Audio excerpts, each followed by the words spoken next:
How to make a sword in the post-apocalypse.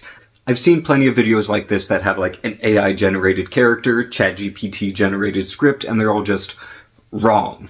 They say grab some metal, heat it up, hit it with a rock, and then rub it against a stone, and then boom, ChatGPT generated joke that's not even funny about the quality of your sword. And that's all not going to teach you how to make a sword in the post-apocalypse. So how would you? Number one, why? A big reason swords got popular is because they were really convenient to carry.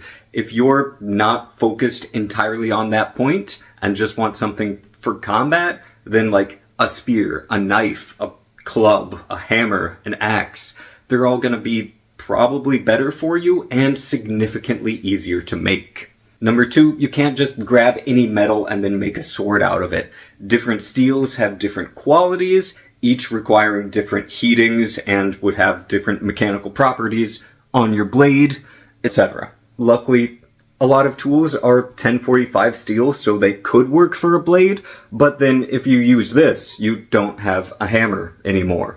And if you, right now, don't know about blacksmithing, then you're pretty much going back to square one. Medieval sword level, if you're lucky. I'm sure right now you're thinking, but Marcus, I know steel quality now is a lot better, but in the medieval times, their weapons worked for a while, so it would be just fine.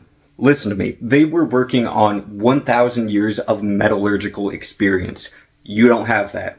I don't have that. You're not going back to our square one, you're going back to their square one. You just probably have more raw materials available.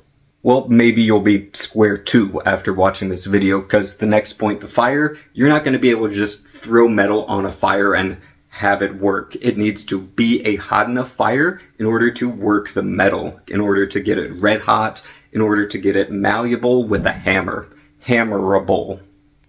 And that would require a properly set up fire with something pushing air into it, like bellows or a hairdryer or something.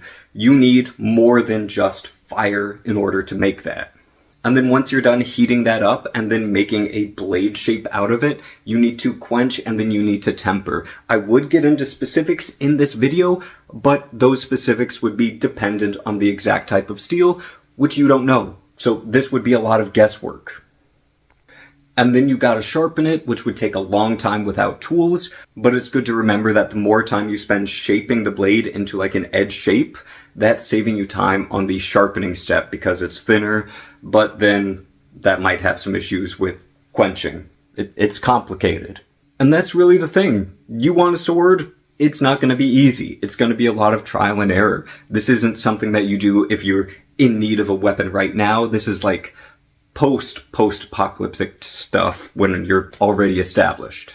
I get it, AI stuff is easy, but oftentimes it's just wrong.